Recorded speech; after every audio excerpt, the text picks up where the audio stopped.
In the early hours of September 2nd, 1666, the city of London lay in slumber beneath a calm, star-speckled sky. Unaware that a catastrophe unlike any it had ever seen was about to unfold and change its destiny forever. The streets were narrow, winding, and chaotic, lined with timber-framed houses that leaned precariously over one another.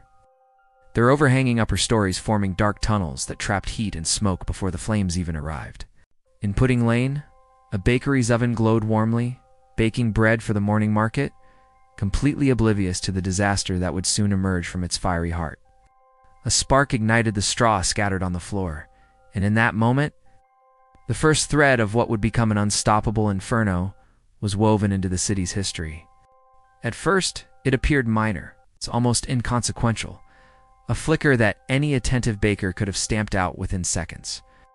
But the buildings were old, the timber dry and brittle, and the summer had been unusually hot, leaving the wood tinder dry and primed for destruction. A gust of wind roared down the streets, fanning the small flames into tongues of fire that licked the walls and devoured the roof above with terrifying speed. Smoke spiraled into the sky, thick, black, and ominous. A warning that many failed to heed as most of the city still slept, unaware that their homes and lives were already in peril. Within hours, the fire had grown into a living, breathing monster, leaping from house to house with a hunger that seemed almost conscious. Entire neighborhoods disappeared as the flames consumed them, leaving nothing but charred skeletons of homes and the stench of burning timber. The River Thames reflected the fiery chaos like molten gold, while the terrified cries of citizens echoed across the city in a symphony of fear and desperation. People attempted to fight the inferno with buckets of water, frantically passing them hand to hand. But the fire seemed impervious, defying every effort of human ingenuity. Those who could flee carried whatever they could: children, pets, valuables, dragging their lives away from the advancing flames, while others were trapped, suffocated by smoke, or caught in collapsing buildings. By midday, the inferno had engulfed St. Mary-le-Bow and other central districts, its flames racing like wild beasts across rooftops, consuming warehouses and churches alike. The bakery that had started it all was gone, now only a memory of smoke and ashes, replaced by a growing chasm of destruction. The wind carried embers like missiles, igniting new fires before any could be contained. While chimneys collapsed into homes, burying entire families under rubble, panic spread faster than the fire itself, and people ran through the streets. Their faces streaked with soot and tears, their eyes wide with disbelief at the magnitude of the disaster. King Charles II arrived with his advisors, surveying a city that seemed to be unmade before their eyes. They ordered fire breaks, attempting to demolish buildings ahead of the flames. Yet the fire's fury outpaced even the most desperate human intervention. The devastation was relentless. Entire blocks vanished in hours. The iconic dome of St. Paul's Cathedral collapsed into a roar of stone, timber, and fire, its majestic silhouette swallowed by smoke and ruin.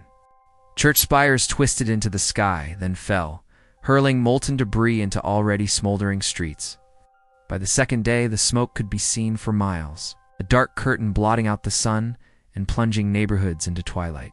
Over 13,000 homes had been destroyed, 87 parish churches reduced to ash, countless businesses obliterated, and tens of thousands of Londoners left homeless, wandering among the ruins in stunned silence. The heat was so intense that coins melted in pockets, manuscripts and ledgers burned before their owners' eyes. Livestock perished in stalls that had once provided sustenance.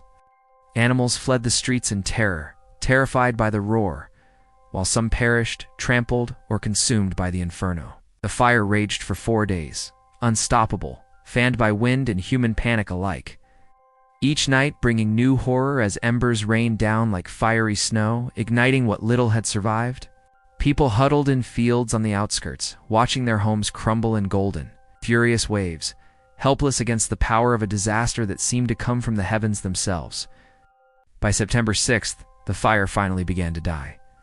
The last embers smoldering amid blackened streets, leaving a city that was physically destroyed, but determined to survive. The reconstruction began almost immediately. Stone and brick replaced timber. Wider streets were laid to prevent such conflagrations in the future.